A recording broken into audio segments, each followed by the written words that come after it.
Mais reforço, deputados cobram medidas para conter o índice de criminalidade e pedem aumento do efetivo policial. Atualmente, a Polícia Militar conta com um trabalho de aproximadamente 11 mil servidores. O ideal seria que este número alcançasse os 14 mil. A falta de efetivo atinge também a Polícia Civil. Acertando as contas com o Leão, mais de 200 mil declarações de imposto de renda ainda precisam ser entregues no estado. O frio continua intenso na neve do ano e na madrugada de hoje vários municípios da Serra voltaram a registrar temperaturas negativas. Ontem à noite, por volta das 8 horas, foi registrada a ocorrência de neve na cidade, mas foi em pontos isolados e com pouca intensidade. E no esporte, a expectativa de Avaí e Criciúma que entram em campo daqui a pouco pela Copa do Brasil. O Band Cidade desta quinta-feira já está no ar.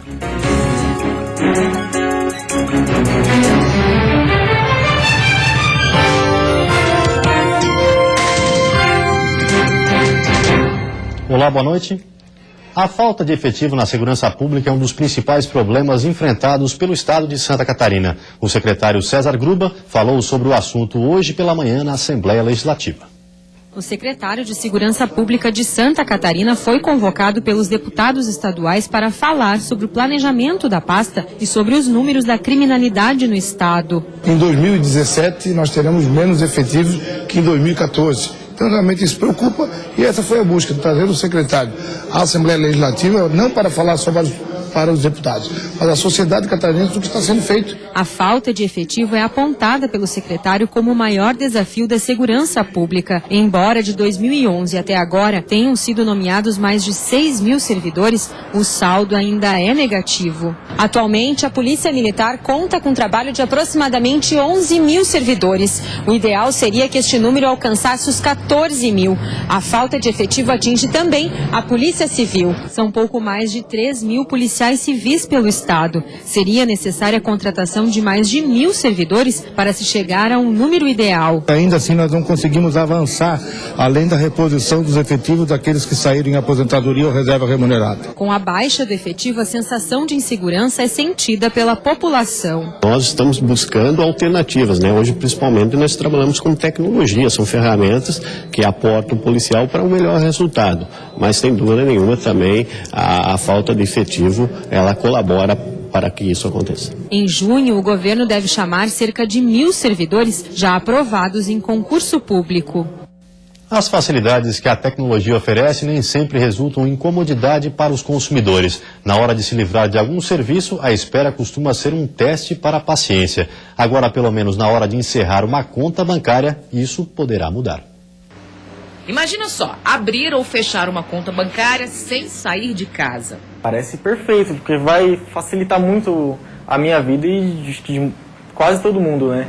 Palavras de quem perdeu horas na agência e sofreu para conseguir encerrar uma conta no banco. Tive que voltar várias vezes na agência, perdi dia de serviço, na central de atendimento. O robô que atendia, quando eu conseguia falar com uma atendente, a ligação caía. É só falar a palavra cancelamento para o atendente, a ligação cai. O serviço é opcional. Os bancos que decidirem oferecer terão que criar os mecanismos eletrônicos para garantir a identificação dos clientes, a segurança dos dados e evitar fraudes. De acordo com o Banco Central, o objetivo é fazer com que todo esse procedimento para abrir e encerrar uma conta possa ser mais fácil e rápido pela internet. Novas possibilidades que aparecem enquanto o brasileiro ainda enfrenta velhos problemas quando o assunto é prestação de serviços. Há mais de 2 meses, a Dirceu tenta cancelar uma linha telefônica fixa. Eles estão informando que foi cancelado, só que a conta está ativa. Chegando ligação e está chegando conta para poder pagar. E eles agora estão oferecendo um pacote de internet para esse número. Hoje, ele fez uma nova tentativa. Bom dia, porque eu falo com gentileza. Bom dia, com o Dirceu.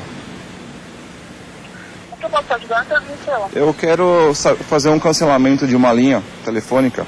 Depois de 15 minutos, nada resolvido.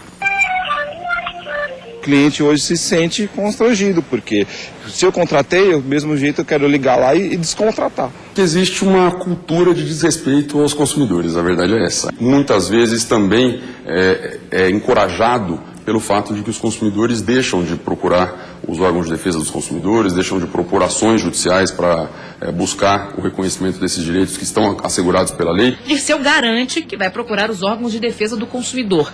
E no caso dos bancos, Jonathan espera agora atendimento de qualidade. Tem que funcionar, né? Não adianta ter um botãozinho ali que fica fora de sistema, fora de área. E você vai ver depois do intervalo, o novo relatório divulgado pela Vigilância Epidemiológica aponta que desde o último levantamento foram notificados 84 novos casos de gripe no estado. E também abaixo de zero, Santa Catarina registra a primeira neve do ano.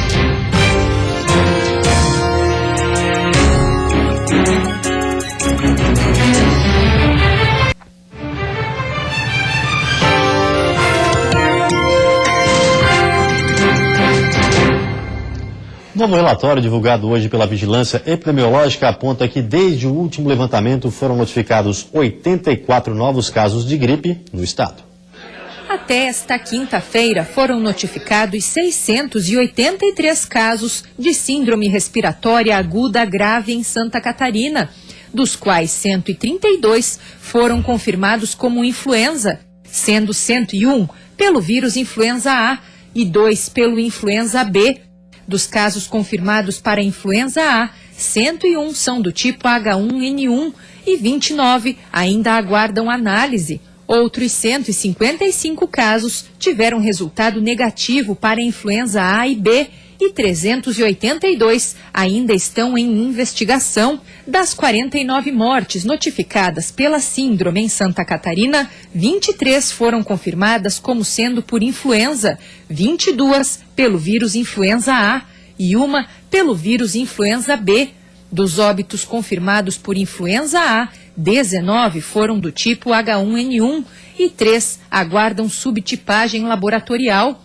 Outras 19 mortes apresentaram resultado negativo para influenza A e B, sendo classificadas como não especificadas. 6 ainda estão em investigação. A campanha de vacinação contra a gripe segue até o dia 20 de maio.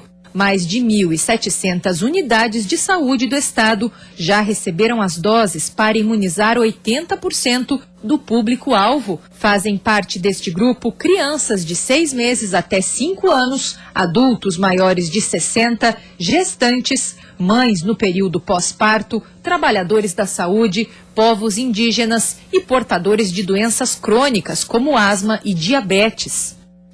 Mais um dia gelado em Santa Catarina. Na madrugada, muitas cidades da Serra registraram temperaturas negativas. A neve até veio em São Joaquim, mas foram pequenos flocos registrados na noite de ontem. Hoje tinha muito turista querendo ver esse fenômeno de perto. Ainda era madrugada e já tinha gente enfrentando o frio de quase 1 grau negativo em São Joaquim. Turistas corajosos que vieram de Florianópolis. Adivinha pra quê? Porque aqui tá frio. O que tu quer ver aqui hoje? Frio e neve. E o turista que veio pra cá veio também bem equipado. O Marcos, por exemplo, tá cheio de roupa, né, Marcos? Tem jaqueta, touca, calça, meia. E aí, ainda tá com frio? Um pouco. A gente que não é acostumado acaba sentindo um pouco, mas vale a pena vir passar esse frio aí. Pra se ter uma ideia do frio que faz por aqui, nesta quarta-feira foi registrada a tarde mais gelada de abril em São Joaquim dos últimos 24 anos. Fez 2,8 graus. E aí, haja roupa para suportar tudo isso. Eu tô com umas 4 blusas e 2 calças. Agora já são quase 9 horas da manhã aqui em São Joaquim, onde faz menos 0,2 grau. Ontem à noite, por volta das 8 horas, foi registrada a ocorrência de neve na cidade. Mas foi em pontos isolados e com pouca intensidade. Agora, conforme vai amanhecendo, o céu vai abrindo e a janela para neve vai fechando.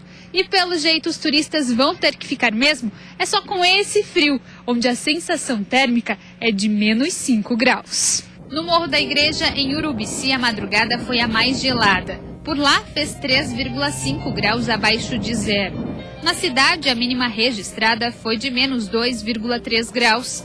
Já no Morro das Antenas, em Urupema, mais uma vez a paisagem ficou congelada. E até o cincelo, fenômeno semelhante à neve, que acontece em situações de forte nevoeiro, se formou na vegetação. a temperatura chegou a 3,2 graus negativos. E todo esse frio é bom para a economia da região. Em São Joaquim, por exemplo, a maioria das pousadas ficou lotada. O mês de maio, junho, julho, até dia 15 de agosto é o período mais procurado. E aí o movimento aumenta quanto por cento? Aumenta 80%. Nós viemos de Ponta Grossa e viemos porque estava parecendo que ia ter neve, né? Aí nós viemos. E a neve não vem, mas o frio tá aqui, né? O frio tá aí, a gente curte o frio, curte o que tem na hora.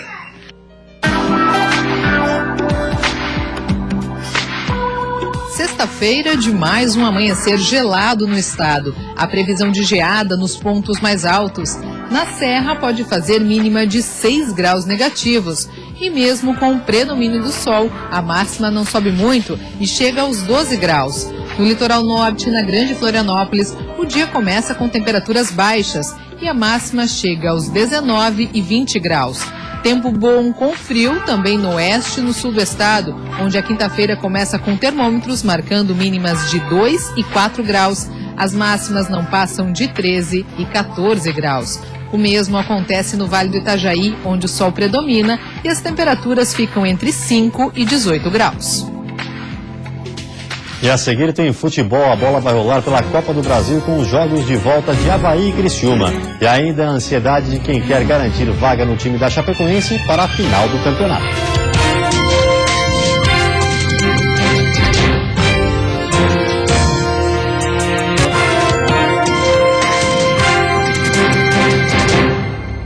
Futebol, 2 catarinenses entram em campo hoje pela Copa do Brasil. O Avaí joga dentro de instantes com o Operário de Várzea Grande, apostando na garotada da base. Decisão, pressão, será que a garotada havaiana está pronta para isso? Para o técnico Silas não há dúvida, tanto que ele mexeu no time e colocou mais garotos. A necessidade de vitória fez o treinador montar um time ofensivo, mas com um recado. É uma situação que é possível fazer. Logicamente que a gente trabalhou também muito ontem a questão da organização defensiva, porque se a gente toma um gol tem que fazer 3. Caso vença por 1-0, o Avaí leva a decisão para os pênaltis. E aí volta a questão da falta de maturidade do elenco. Por isso, Silas garante que vai preparar os batedores e escolher sem medo. A gente vai perguntando, e aí, tá bem para bater, tá bem para bater, tá bem para bater. E alguns a gente nem vai perguntar também não, você já vai bater um, você vai bater outro, você vai bater outro. É assim que funciona. E se errar, paciência. Isso aí é lá, é o cara, a bola, o goleiro. Confirmado pelo treinador, o Avaí encara o Operário de Várzea Grande hoje à noite com Renan no gol, Renato, André Santos, Gabriel e Vitor Costa na defesa, Judson, João Felipe e Tauan no meio-campo, com Yuri, William e Lucas Fernandes no ataque. Também daqui a pouco, pela Copa do Brasil, o Criciúma enfrenta o Operário de Ponta Grossa no Herberto Wilson. Na partida de ida, o Operário de Ponta Grossa venceu por 2-1. Agora é hora de reverter esse placar. Se o Tigre fizer 2-1 no Herberto Wilson, leva a partida para os pênaltis. Se vencer por 1-0, passa de fase. Cavalo já tem em mente a equipe que vai a campo e tem novidades. O comandante quer 2 das novas contratações como titulares. Alex Maranhão, meia que veio do Guarani, e Roberto, atacante que passou pelo Avaí e estava no Novo Horizontino, time paulista. Alex Maranhão vai jogar ao lado de Elvis. O time passa a ficar com 2 meias ofensivos pela necessidade da vitória. A partida é hoje no Majestoso, às 7h15 da noite. A decisão do catarinense. No Verdão do Oeste, o elenco se divide entre os jogadores que já estão garantidos como titulares e aqueles que esperam ansiosos pela escalação do técnico Guto Ferreira. Final de campeonato, todo mundo quer jogar. É o momento da consagração. E para um atacante, então, a chance de fazer o gol do título gera muita expectativa. Por isso, o Maranhão da Chape quase nem dorme de tanta ansiedade para saber se vai ser titular no jogo contra o Joinville. Sim, eu estou ansioso. Eu creio que o Guto tem a melhor opção e quem ele escolher para jogar, eu acho que todo jogador vai respeitar. E eu estou ansioso para saber se eu vou jogar ou não. Quem está garantido entre os 11 é o goleiro Danilo. Sem precisar se preocupar se vai jogar ou não, ele pensa em outra coisa, nos detalhes que vão fazer toda a diferença nos jogos finais. Na minha opinião, para ser campeão, vai vencer o time que errar menos, né? Que os dois times vão se dedicar, vão guerrear, vai ser jogos difíceis, mas o time que errar menos e entrar mais concentrado vai vencer. Ansiedade também entre alguns jogadores do Figueirense que brigam para garantir um lugar na equipe. Eles vão ter 2 semanas de treinos para mostrar serviço antes do próximo jogo. 2 semanas. Esse é o tempo que o Figueira vai ter até a próxima partida oficial. Até o dia 11 de maio, data do jogo contra o Sampaio Corrêa pela Copa do Brasil, a rotina dos jogadores alvinegros será essa: treino físico, treino técnico e treino tático. Mas afinal, isso é bom ou ruim? Lógico que a gente não gosta, né, de ficar treinando só físico, mas eles sabem o que a gente precisa, e a gente precisa mesmo de um tempo para se entrosar mais, né, porque o time ainda não está 100% entrosado. Então acho que é bom, não é tão ruim assim não. Pro Gabriel Esteves, esse tempo todo sem um jogo oficial vai demorar ainda mais para passar. Isso porque a ansiedade dele para jogar a Série A do Brasileiro é enorme. Cara, estou muito ansioso. Na verdade, como eu falei, sempre me preparei para isso, né? Para disputar um brasileiro, que sempre foi o meu sonho. Só que até o dia 15 de maio, data da estreia na Série A contra a Ponte Preta, o Gabriel vai precisar lidar com outra sensação, além da ansiedade: o frio. Não tenho nem blusa de frio. Minha mãe ainda falou, pode levar blusa que lá vai fazer frio, mas eu não gosto de usar blusa. E lá, na verdade, eu moro no interior de São Paulo. E é quente, pô. E até quando é frio lá é quente, pô. É muito quente. Mas eu vou me adaptar, né? Vou ter que comprar blusa agora, né? E você vai ver a seguir a Alerta do Leão. Termina amanhã o prazo de entrega da declaração de renda. E ainda a iniciativa que ajuda empresas a se tornarem mais competitivas, mesmo em situações adversas.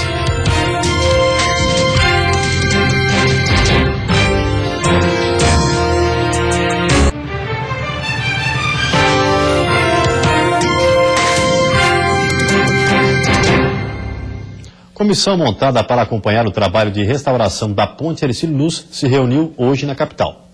Os trabalhos realizados na última etapa das obras da Ponte Hercílio Luz foram apresentados na primeira reunião da comissão, que foi especialmente montada para acompanhar a restauração e a revitalização da estrutura. O objetivo é dar transparência ao processo. Nós fizemos a primeira reunião para que unifique as informações, para que unifique a comunicação, né, e para que as empresas e as entidades que são representadas nesta comissão, que tenham as informações precisas, que acompanhem passo a passo. Nós no CREA estamos fazendo um grupo de trabalho com especialistas para estudar os assuntos, para dar as orientações necessárias, para contribuir com o DEINFRA para a recuperação da ponte, para justamente estar presente como porta-voz. A obra de restauração da Ponte Hercílio Luz está na última etapa e será executada pelo Grupo Teixeira Duarte. O trabalho está orçado em 262,9 milhões de reais, com prazo de execução previsto de 30 meses.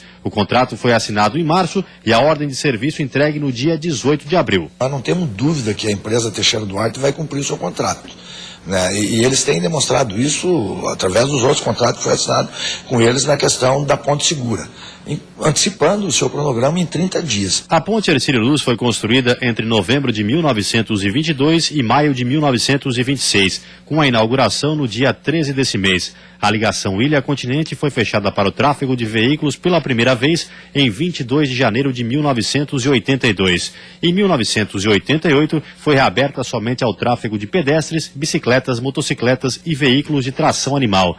E em 1991, foi novamente interditada a qualquer tipo de tráfego. Faltando um dia para encerrar o prazo de entrega da declaração do imposto de renda, 81% dos catarinenses já acertaram as contas com o Leão. Aqueles que ainda não declararam precisam ficar atentos para não perder o prazo e evitar multas. 216 mil declarações de imposto de renda ainda precisam ser entregues no Estado. O prazo termina amanhã e, com a pressa da última hora, é preciso estar atento para não cometer erros. A declaração de imposto de renda ela é um documento que deve ser elaborado durante o ano, que é o ano calendário. Então, agora nós devemos já elaborar a declaração de imposto de renda do ano de 2016, que vai ser declarado em 2017, porque alguns fatos, como, por exemplo, o ganho de capital sobre venda de imóveis, são fatos cujo imposto deve ser recolhido durante o ano calendário. Quem perder o prazo estará sujeito a multa de R$ 165,74 ou de 1% do imposto devido por mês de atraso, prevalecendo o maior valor. A multa máxima pode chegar a 20% do imposto devido. Em Florianópolis, uma iniciativa está ajudando as empresas a serem competitivas mesmo com as dificuldades do cenário econômico atual. Tornar a gestão eficiente um hábito pode garantir não só portas abertas na crise, mas também crescimento. A empresa americana 3M está há pouco mais de um século no mercado. Só no Brasil já vende seus produtos há 70 anos. E apesar das mais de 100 mil patentes e do portfólio de 55 mil itens, sendo 14 mil deles disponíveis aqui no país, a inovação continua sendo a peça-chave para o crescimento do negócio. A 3M inventou soluções muito importantes. Fitas magnéticas que a gente gravava em casa e videotape que você está gravando lá atrás. A 3M foi pioneira nisso, mas ela saiu desse mercado para investir em novas tecnologias. A gente foi inventor de retroprojetor.